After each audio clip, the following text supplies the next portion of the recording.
on va faire un petit tour en Grèce avec Vangelis. Donc, à toi la parole. On fera les commentaires après. Bonsoir. Merci de m'avoir invité et merci d'être tous là pour, dans cette réunion publique en soutien du peuple grec. Partout en Europe, comme en Grèce, la dette publique se fait prétexte pour appliquer les politiques d'austérité budgétaire. En Grèce, nous avons vu les conséquences désastreuses de cette politique qui était appliquée dans sa version la plus brutale. La Grèce, c'était que le début de cette offensive qui affecte maintenant des autres peuples d'Europe, l'Espagne, l'Italie, le Portugal et la France. Les dirigeants de l'Europe ont décidé, c'est simple, ont décidé de sauver les banques au détriment du peuple d'Europe. Et les travailleurs grecs subissent l'attaque à ce moment, ils ont subi pendant 4 ans l'attaque la plus virulente de la finance et de la Troïka contre le monde du travail. Je pense que tout le monde connaît les chiffres maintenant. 30% du chômage, 60% le chômage chez les gens moins de 26 ans,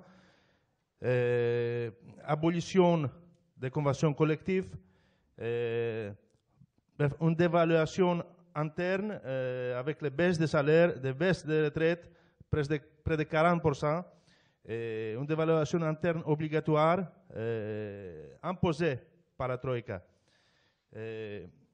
La Grèce a été utilisée comme un cobaye pour expérimenter les seuils de tolérance d'un peuple avant d'appliquer ce modèle catastrophique aux autres pays d'Europe.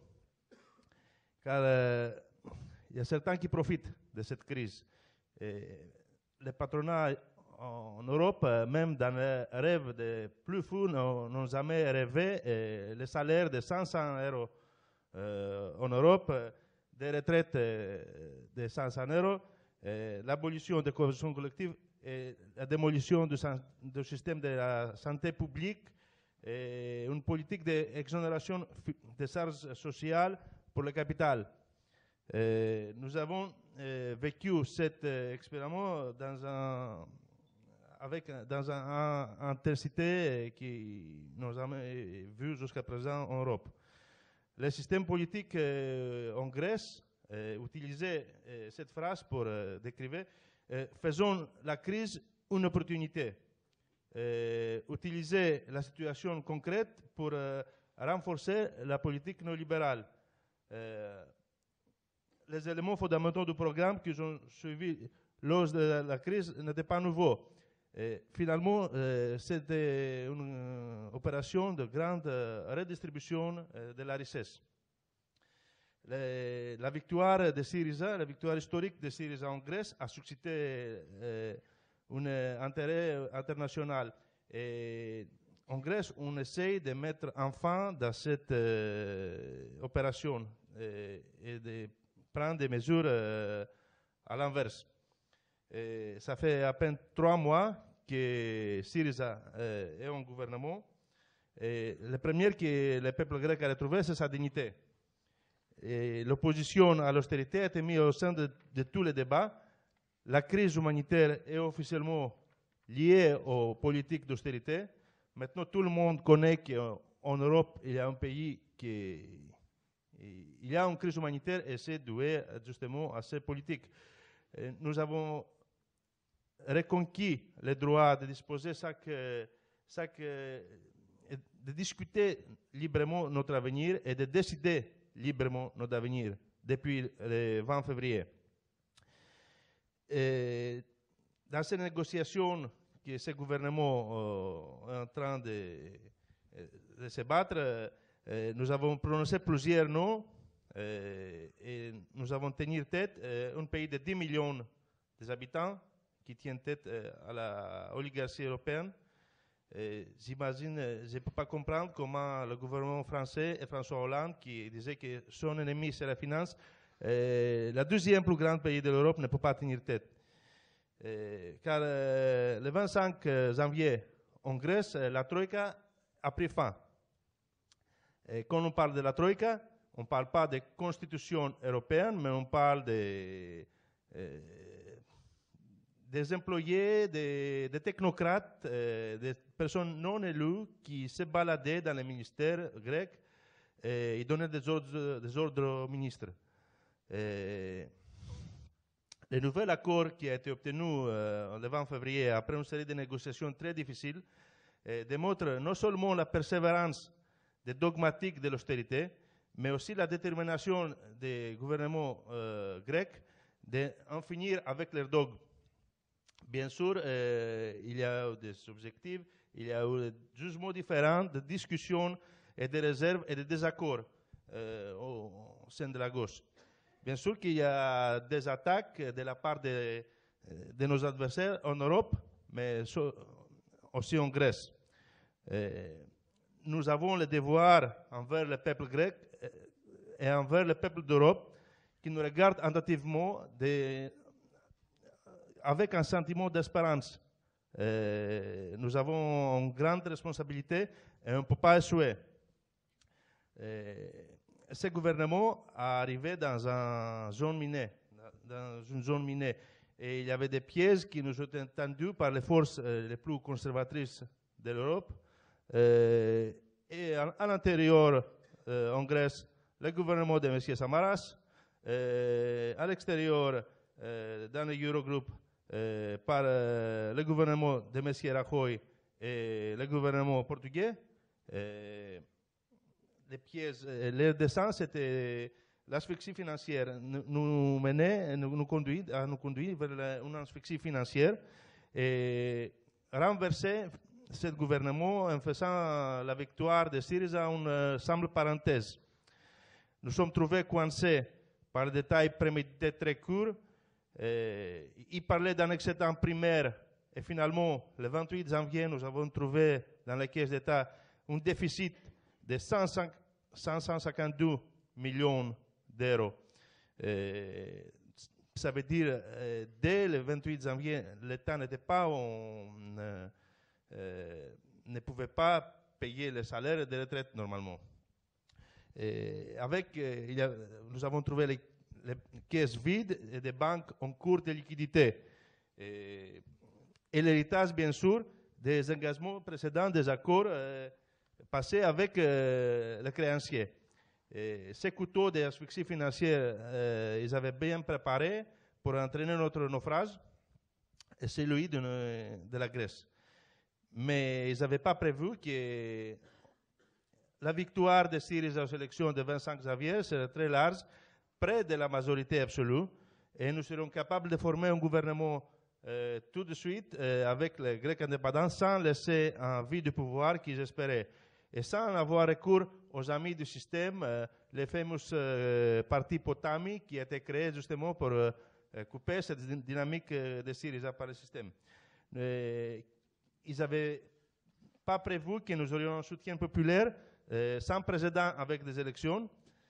Il y a les peuples qui soutenaient dans les manifestations, dans rassemblements aux places de Syntagma tout le temps pendant les négociations. Que nous pouvons conclure de cette pièce? Ce projet qui a été fait, qui a été construit avec la collaboration de Samaras, ancien Premier ministre, et les gouvernements espagnols et portugais, vise toujours à nous conduire à l'impuissance, surtout avant les élections en Espagne. Et avant la victoire, on espère, de Podemos. Et à nous obliger à participer à une formation gouvernementale d'une moralité douteuse, d'une légitimité douteuse, à l'instar du gouvernement non élu du 2012, comme en 2012, le banquier de Goldman Sachs, Papademos. Ou alors, il y a des déclarations de certains qui disent on préfère des amis, on préfère des personnes familières, des personnages familiers dans le gouvernement grec. Donc, le peuple grec a intervenu et a décisivement et manifestant et se mobilisant. Il y avait une vague de soutien international qui a été suscitée d'une ampleur jamais vue depuis l'époque de la dictature. Ici en France, il y avait même les manifestations et des rassemblements. Il y avait le 15 février, une manifestation de 5000 personnes à Paris.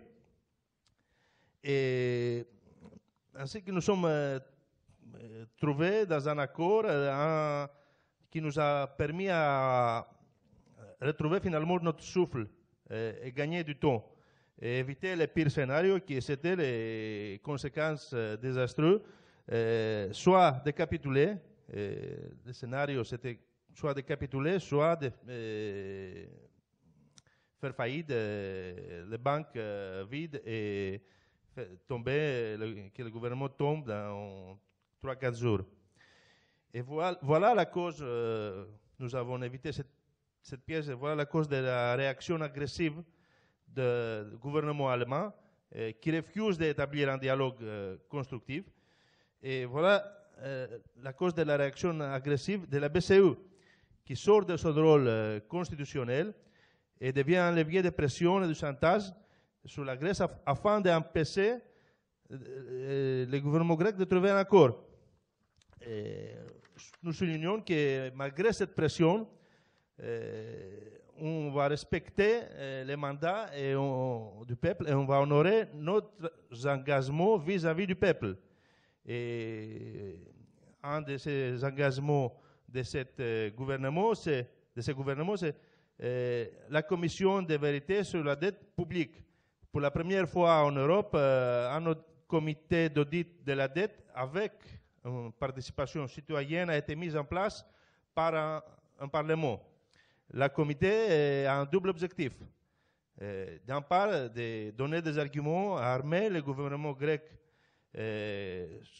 sur la consistance de la dette et aller comme ça sur la suppression partielle de la dette et d'autre part, les conclusions pourraient servir pour la justice, pour trouver les conditions abusives des accords signés par le gouvernement précédent. Le contrôle de la dette n'est pas seulement un droit démocratique des citoyens, mais c'est un droit souverain des peuples. Au-delà des révélations de la comité de gouvernement qui considère que ce gouvernement considère que la dette grecque n'est pas viable, que de toute façon, même si c'est 50% illégitime ou même si c'est 60%, cette dette doit être effacée dans sa plus grande partie et on doit aller vers une restauration d'une clause de croissance. Mais nous ne sommes pas les seuls d'avoir des dettes. Quand l'Allemagne accepte de discuter et d'aborder les questions de dette à la Grèce, elle évoque un accord bilatéral qui ne concerne pas les réparations pour les catastrophes subies par les pays par les nazis, mais uniquement pour les victimes du nazisme en Grèce. Il ne concerne en aucun cas ni les prêts forcés de l'occupation allemande à la banque, c'était la Banque centrale grecque en 1942 qui a donné un prêt forcé de plusieurs millions de marques à l'époque, qui n'a jamais été remboursé, ni les demandes de réparation pour les crimes de guerre et pour les catastrophes que la Grèce a subies sur ses infrastructures et sur son économie pendant la guerre et l'occupation. Le nouveau gouvernement grec soutiendra réellement et avec toutes ses forces ces justes revendications du peuple grec, car il s'agit de revendications d'abord justes au niveau éthique. Et bien sûr, on revendique que leurs dettes soient payées, mais il s'agit aussi d'être justifié au niveau éthique. Pour la première fois, ce gouvernement favorise la demande juste du peuple grec de renverser les politiques d'austérité. le rétablissement d'un modèle fort, on met en place un modèle fort, juste, démocratique et productif, capable de loger les vies et les rêves des générations présentes et du futur. Ce n'est pas que maintenant. Il y avait plusieurs lois qui sont passées sur ces 3 mois. Les premières concernent le projet de loi pour la crise humanitaire. Il garantit l'alimentation, des allocations de logement, l'électricité gratuite pour tous eux qui s'étaient durement touchés par la crise. Tous ceux qui avaient un revenu moins de 3 000 €. Le projet de loi pour rembourser les dettes échouées vers l'État a été voté aussi. C'est un projet qui a fait 100 mensualités pour rembourser ces dettes. La mise aux enchères de la résidence principale des gens est supprimée. Donc, l'État, les banques maintenant ne peuvent pas confisquer les maisons des gens. On commence le dialogue social. On rétablit le SMIC progressivement au niveau avant la crise et on restaure les conventions collectives. Il y a une loi qui passe aujourd'hui pour la réouverture de radio-télévision publique, URT. C'est une réponse à la propagande médiatique qui ont subi à ce moment en Grèce par les médias des oligarques. Les chaînes de télévision sont obligées de payer ce qu'ils doivent pour toutes les années, depuis 2011, que le peuple grec payait cher cette crise, et maintenant les oligarques sont invités à la caisse. Le système de pénitentiaire s'humanise. Les enfants d'émigrés acquièrent la nationalité grecque. Il y a des changements au niveau économique, au niveau social. À ce moment-là, on arrive dans un stade de négociation grecque très critique. Il y a plusieurs menaces. Une menace d'un Grexit, d'un Grexident, et plusieurs termes. Il y a des déclarations et des fuites par un système bien construit médiatique de Bruxelles. Ça qui veut, ils nous disent qu'on ne fait pas de propositions, que le gouvernement grec et Varoufakis, personnellement, qui est pris en assaut, il ne fait pas de propositions. Ça qui veut dire, qu'on ne fait pas les propositions qu'il veut. Et ça qu'il veut, c'est de rentrer dans les propositions qui étaient prêtes à accepter l'ancien gouvernement. Ça veut dire nouvelle coupe de retraite, nouvelle coupe de salaire, licenciement massif, augmentation de la TVA, liquidation des biens publics. Et là, c'est ces 4 axes, c'est les lignes rouges du gouvernement grec qui ne va jamais accepter de passer. Les forces politiques de la droite européenne réclament de suivre cette ligne, mais ils ne reconnaissent pas, comme ils ne reconnaissent pas que le 25 janvier, il y avait des élections, il y avait un gouvernement grec.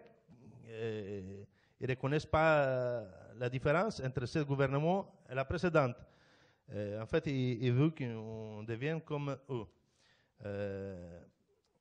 En ce moment, ce gouvernement mène un combat très difficile.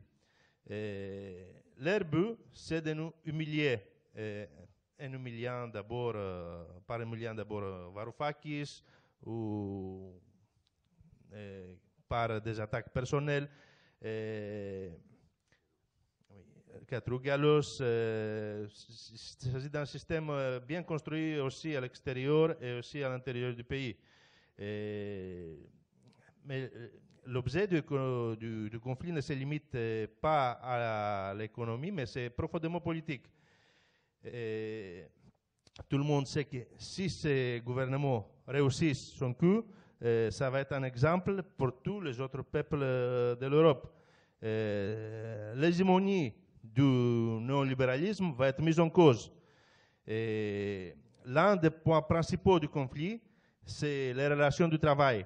Il demande de respecter les changements qui ont eu lieu et respecter les engagements de l'ancien gouvernement.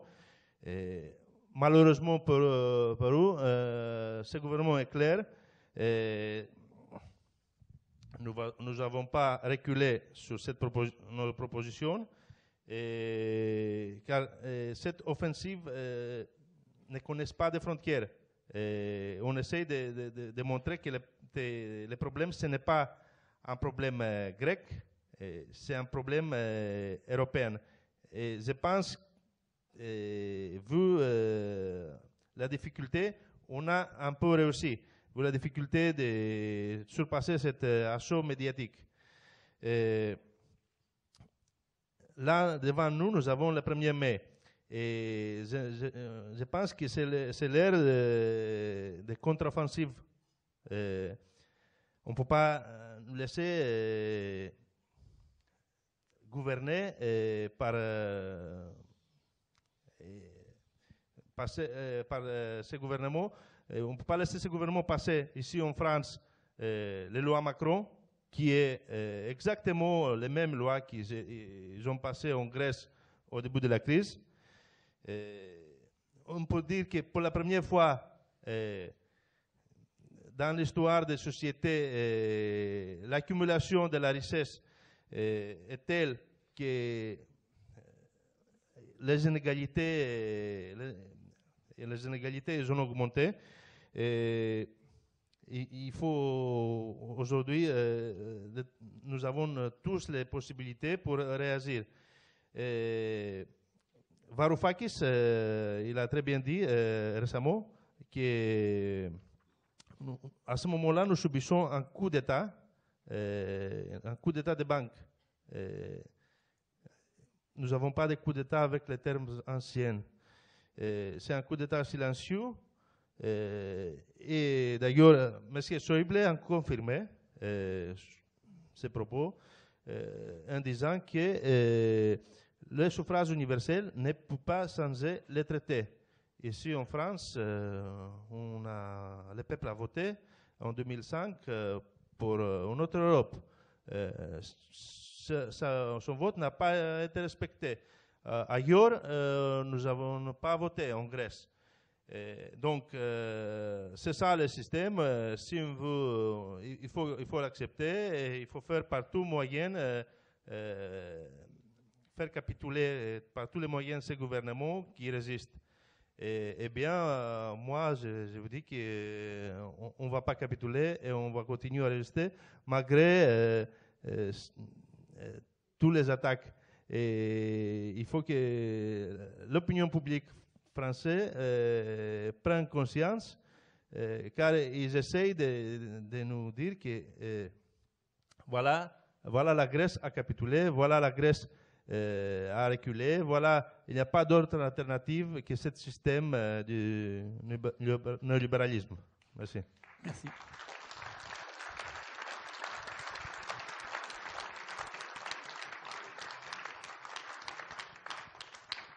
Bon, on a explosé les temps, mais ce n'est pas grave, c'était quand même passionnant. Est-ce qu'il y a une ou deux questions de type éclaircissement que vous souhaitiez poser? Oui.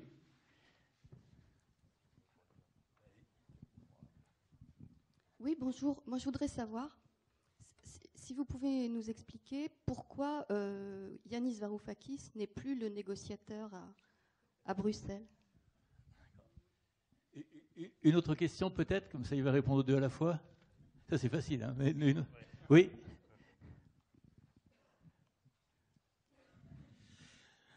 Oui, une question qui correspond à l'inquiétude pour le court terme. Vous avez vu que les négociations récentes avec l'Europe, il y a 2 jours, se sont terminées un peu en impasse. Il y a encore hier et demain des consultations avec la Commission européenne, qu'il y a une réunion qui est prévue le 11 mai, il y a des échéances de remboursement qui sont prévues. Les Européens accusent le gouvernement grec de chercher à gagner du temps et de ne pas vouloir de contourner un petit peu. Et les Grecs veulent-ils avoir l'Europe à l'usure? Donc je m'interroge, moi, je donne ça à notre ami grec, quelle est, je ne dirais pas la stratégie, mais enfin, quelle est la stratégie à court terme du gouvernement grec face à cette pression très très forte de l'Union européenne dans les jours et les semaines qui viennent? Merci. Oui. Oui, c'est une question par rapport à une éventuelle inflexion du gouvernement grec par rapport à la question de la légitimité de la dette grecque. C'est qu'on a quand même entendu Tsipras, au lendemain des élections, évoquer l'annulation pure et simple de la dette allemande à l'époque. Et depuis, alors il faut peut-être se méfier de ce qui est retranscrit par les médias, mais j'ai l'impression qu'il y a une inflexion du discours du gouvernement, parce qu'il me semble avoir entendu souvent, on va payer la dette, il faut payer cette dette. Et je pense qu'en termes de mobilisation, est-ce que c'est la meilleure façon, en Grèce, y compris en France, d'aider le soutien à la lutte contre les politiques imposées, en légitimant d'une certaine manière cette dette? Alors peut-être que c'est simplement tactique, mais j'ai eu l'impression d'entendre une inflexion dans le discours. Moi, j'avais une question sur la commission consultative, là, sur la dette illégitime. Comment ça se passe concrètement et est-ce que c'est répandu dans d'autres pays européens? Est-ce qu'on ne peut pas faire ça à une plus grande échelle internationale? Pascal, tu pourrais y répondre aussi en partie à ça, puisque le CADTM, c'est, je dirais, pour dire, c'est sa mission. Bon. Oui. D'abord, pour Yanis Varoufakis, la question sur Yanis Varoufakis. Bon, tout ça, c'est la propagande médiatique. Il y a eu un reportage d'un reporter grec en Bruxelles. En fait, il y a un système médiatique qui part du bureau, bon, j'ai fait bref, de M. Schäuble, sur quelques diplomates à Bruxelles, dans un bureau politique, un bureau de presse à Bruxelles, et par là est diffusé à Reuters, Financial Times, et par là sur tout le monde. C'est un système de propagande très puissant. Et là, c'est très difficile de faire face. Donc, ils ont essayé de décrédibiliser Yanis Varoufakis, qui est, jusqu'à hier soir, moi j'ai entendu l'interview exclusive d'Alex Tsipras, il a dit que Yanis Varoufakis, c'est un chapitre pour le peuple grec, très important. Donc, il a la soutien, la confiance du gouvernement grec. N'a pas été exclu du groupe de négociation. C'est justement que maintenant, c'est créé un groupe pour avoir une meilleure efficacité. Et Evklidis Tsakalotos, un camarade qui j'ai beaucoup d'admiration, et maintenant, il est déjà ministre, qui est ministre des Affaires européennes sur l'économie. Donc, il est maintenant le coordinateur de ce groupe avec Yanis Varoufakis. Donc, il n'y a pas de... c'est pas la peine de se mettre dans cette jeu qui veut nous mettre, oui, Varoufakis ça, il a fait les photos, il a fait ça. Bon. Ils essaient de dire ça, c'est le jeu. Quand on parle qu'on est... Parce qu'on n'est pas dans un impasse, finalement. Il y a des différentes opinions, mais on n'est pas dans un impasse. Et je pense qu'il y aura un accord.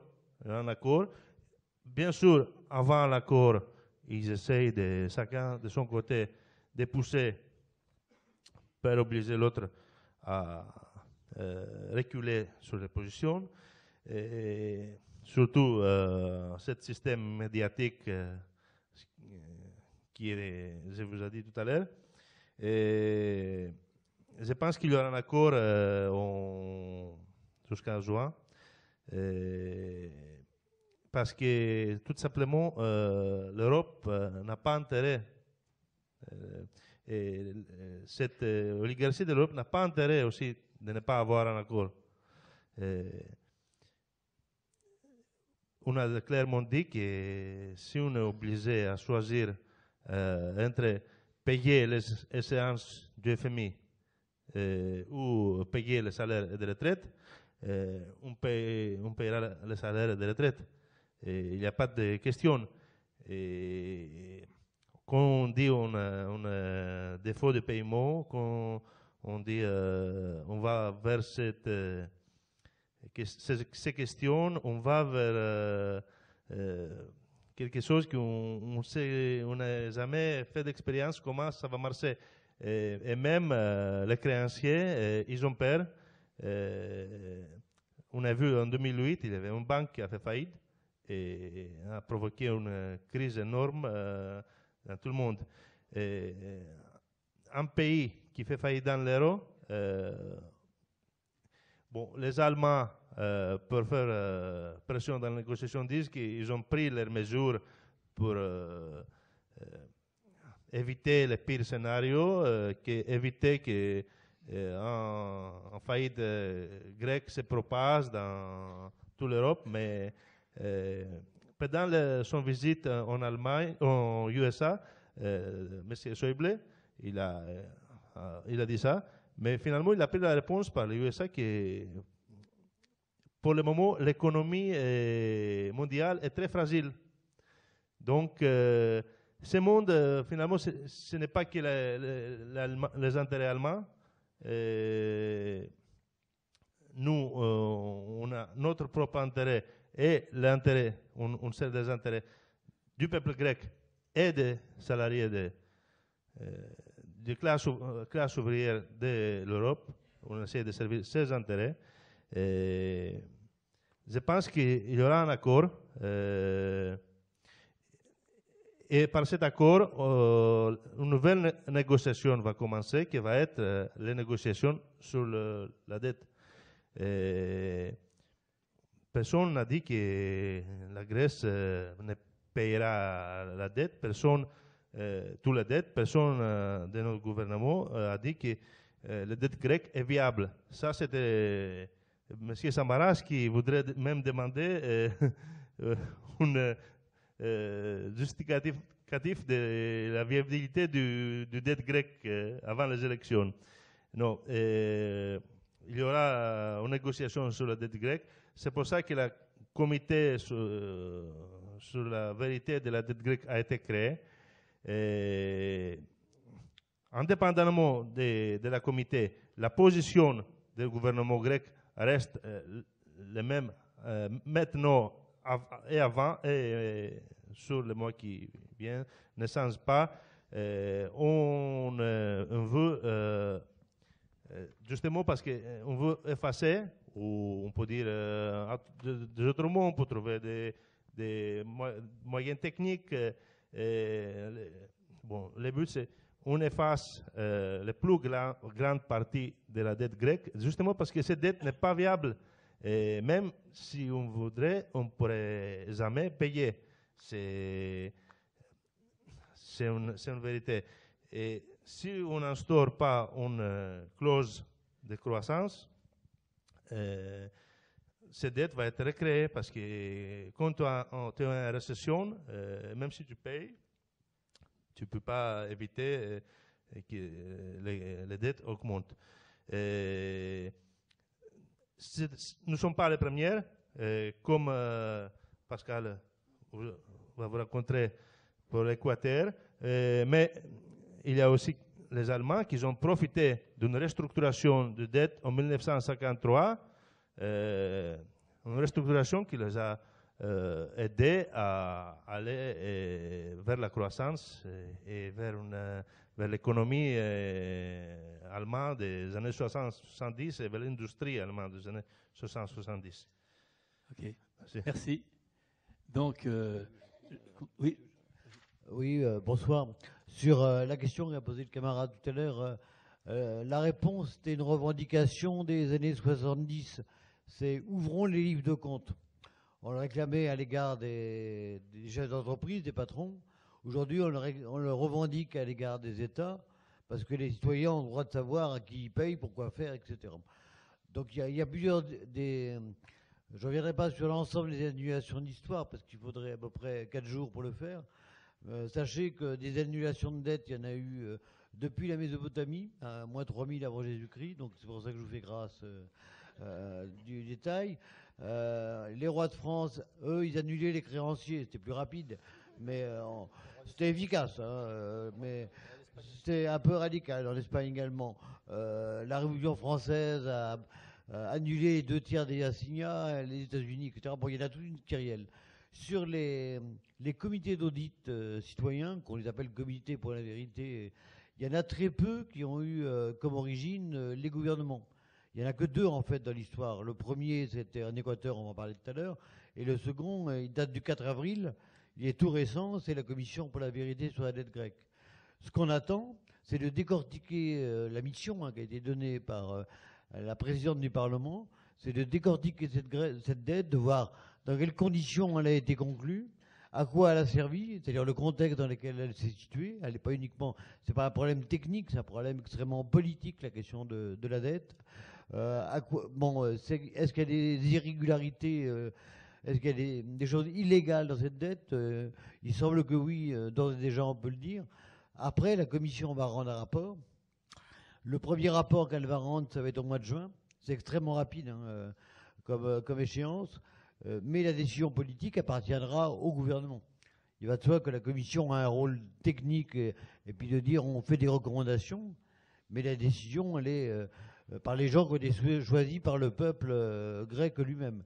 La Commission n'a pas été élue par le peuple, d'ailleurs, nouvelle. Hein.